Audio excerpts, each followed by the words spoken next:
State monitoring સેલના DIG Nirlipt રાયની team છે તે ખૂંખાર આરોપીને આસામથી ગુજરાત લાવી રહી હતી અને તે જ દરમિયાન આ અશોક બિશ્નોઈ છે તે ગાડી ચલાવનાર આ પોલીસ સબ ઇન્સ્પેક્ટરનું ગળું દબાવવાનો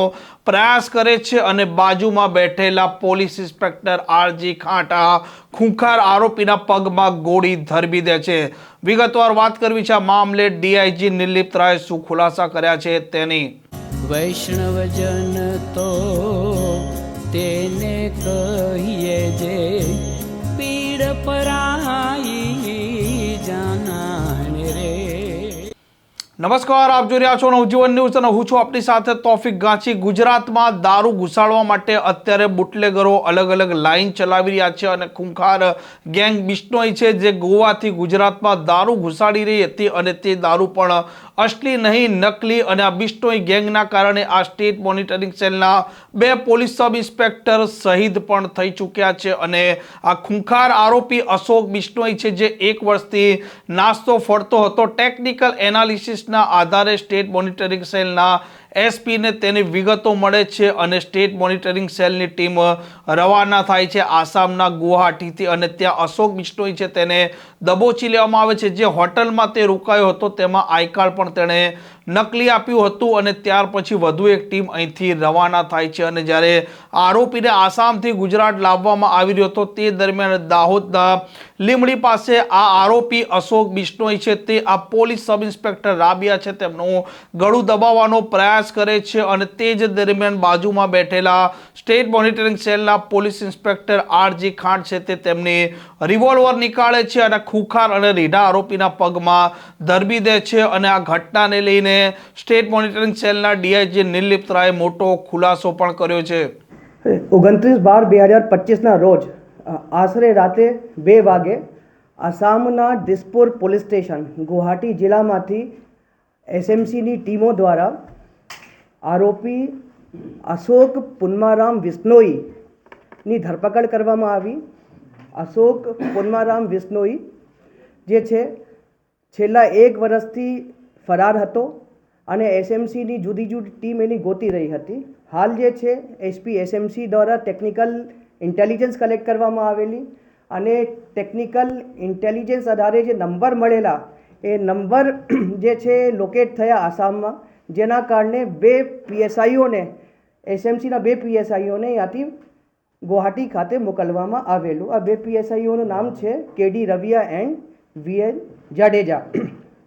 અને ત્યાં જે છે ગુવાહાટી ખાતે હોટલ પેલિસિયો છે, ત્યાં હોટલ પેલિસિયોમાં જે છે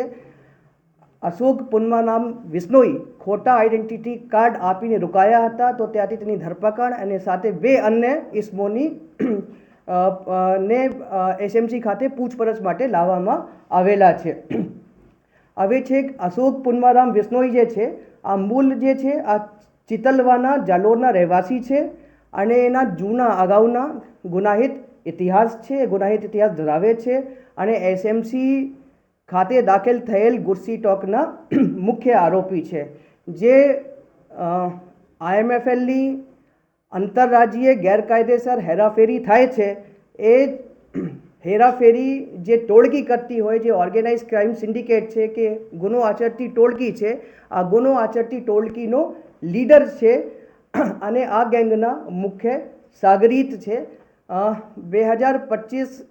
વર્ષમાં ડીજીપી સર દ્વારા આરોપીને પકડવા માટે 25,000 રૂપિયાનો ઇનામ પણ જાહેર કરવામાં આવેલ અને આ અશોક પુન્મારામ બિશ્નોઈ જે છે આ ઇનામી આરોપી છે। આ જે ગેંગ છે અશોક પુન્મારામ બિશ્નોઈની જે ગેંગ છે એનું બેઝ જે છે આ ગોવા ખાતે છે, ગોવા રાજ્ય ખાતે છે। ત્યાંથી તેઓ એના ગેંગના સાગરીતો સાથે મળી નકલી શરાબ, હલકી ગુણવત્તાવાળી દારૂ, ખોટા બેચ નંબર કે ખોટી મેન્યુફેક્ચરિંગ ડિટેલ જે બોટલો ઉપર લખેલી હોય એવી દારૂ અને પોલીસની પકડથી બચવા હેતુસર ખોટા નંબર પ્લેટવાળી ગાડીઓ, ખોટા ઇન્જન ચેસિસ નંબરવાળી ગાડીઓ અને ખોટી બિલ્ટી લઈને આ લોકો જે છે ગુજરાત રાજ્યમાં આઈએમએફએલનું પરિવહન કરાવતા હતા। જે આરોપીની ઝડપી તપાસ જે ગુવાહાટી ખાતે કરવામાં આવેલી, આરોપી પાસેથી 6 મોબાઈલ ફોન મળેલા છે અને જે મોબાઈલ ફોનોની હવે તપાસ કરવામાં આવશે અને આરોપી જે આઈડી કાર્ડ આપીને હોટલમાં રોકાયા હતા એ આઈડી કાર્ડ પણ નકલી હતો. હવે આરોપી જે છે શરૂઆતથી જ્યારથી આરોપીની ધરપકડ કરવામાં આવી, આરોપી જે છે આ જે અરેસ્ટિંગ ટીમ છે ના અધિકારીઓ છે એના સાથે સહયોગ નથી કરતા હતા, જેથી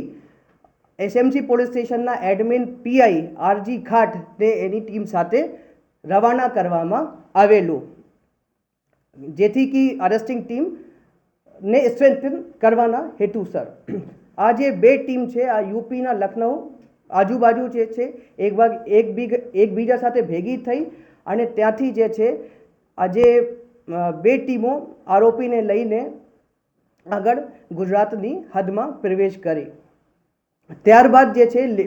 દાહોદ જિલ્લાના લીંબડી પોલીસ સ્ટેશન આજુબાજુ આ જે ગાડી હતી, આ ગાડી છે સ્કોર્પિયો એન, એનું જે પાસિંગ નંબર છે GJ09BP2436 છે. આ જે ગાડી છે એમાં આરોપીને લઈને આવતા હતા અને આગળ જે છે આ ગાડીને કેડી રવિયા પીએસઆઈ ડ્રાઈવ કરતા હતા. એની સાઈડની સીટ ઉપર પીઆઈ આરજી ખાટ બેસેલા હતા. ખાટની પાછળની સાઈડ જે છે પીએસઆઈ વીએન જડેજા અને એની સાઈડમાં એટલે આરોપી અશોક પુન્મા નામ વિશ્નોઈ એને રવિયાની પાછળની સાઈડ બેસેલા હતા. અને ત્યારબાદ જ્યારે આ ગાડી જે છે લીંબડીમાં પોલીસ સ્ટેશન હદ વિસ્તારમાંથી પસાર થઈ ત્યારે આરોપીએ જે ડ્રાઈવરની સીટ બેલ્ટ પકડીને જે પીએસઆઈ રવિયા જે છે આ ગાડીને ડ્રાઈવ કરતા હતા એને ગળા ફાંસો આપવાની કોશિશ કરી અને જેથી બાજુ સાઈડમાં બેસેલા જે છે આરજી ખાટ પીઆઈએ એને આરોપીને રોકવાના પ્રયત્ન કર્યા અને એને પટ્ટા છોડવાની કે સીટ બેલ્ટ છોડવાની સૂચન આપી. ત્યારે આરોપીએ કોઓપરેટ નથી કર્યા, જેથી કરીને પીઆઈ ખાટે પોતાની સર્વિસ રિવોલ્વરથી આરોપીના પગમાં એક ફાયરિંગ કરી અને જેથી આરોપીના જમણા પગમાં જે છે ઈજા થયેલી છે. અને એ જે ઈજા કરવાના હેતુ છે એ સાથી અધિકારીના રક્ષણ માટે જે છે આ ફાયરિંગ કરવામાં આવેલી છે. ત્યારબાદ જે છે પીએસઆઈ કેડી રવિયા અને આરોપીને જે છે ત્યાં સ્થાનિક લીંબડીના CSCમાં સારવાર માટે મોકલવામાં આવેલ અને FSLને બોલાવી જે છે એ સ્થળનું પરીક્ષણ પણ કરાવવામાં આવેલ. આજે આ અનુસંધાને એસએમસીના પોલીસ સ્ટેશનમાં જે છે FIR દાખલ કરવામાં આવેલી છે અને જે FIR છે એ BNSની કલમ 109(1), 121(1), 125 અને 221 કલમ હેઠળ BNS 2023ની કલમ હેઠળ દાખલ કરવામાં આવેલી છે અને આ FIRના ફરિયાદી જે છે આ પીએસઆઈ કેડી રવિયા છે. અને આ બાબતે વધુમાં હું જણાવું છું કે છેલ્લા 2 વર્ષમાં આ વિશ્નોઈ ગેંગ સાથેની લડતમાં મેં મારા 2 સાથી અધિકારીઓ પીએસઆઈઓ ગુમાયા છે. એક પીએસઆઈ સચિન શર્મા અને પીએસઆઈ JH પઠાણ ને આ વિશ્નોઈ ગેંગ વિરુદ્ધ રેડ કરતા સમયે જે એક પીએસઆઈના એક્સિડન્ટ થયા અને એક પીએસઆઈના આરોપી સાથે ઝપાઝપીમાં હાર્ટ અટેકથી અવસાન થયા. અમે 2 અમારા સાથી મિત્રો ગુમાયા છે અને જેથી આ ગેંગ વિરુદ્ધ વધુ કડક પગલાં લેવા માટે ગેંગ વિરુદ્ધ ગુસ્સીટોક એક્ટ હેઠળ ગુનો દાખલ કરવામાં આવેલ અને આ જે ગુસ્સીટોકની ફરિયાદ છે એમાં કુલ 11 આરોપી છે, જે પૈકી 8 આરોપીને પકડવામાં આવેલ છે અને જે ગોવાની ડિસ્ટિલરીમાં આ નકલી દારૂ, નકલી બેચ નંબર, નકલી મેન્યુફેક્ચરિંગ ડિટેલ અથવા ઓછી ગુણવત્તાવાળી દારૂ બને છે એ ડિસ્ટિલરીના માલિક વિપિન અરોડાની પણ એસએમસી દ્વારા ધરપકડ કરવામાં આવેલી છે. અને આ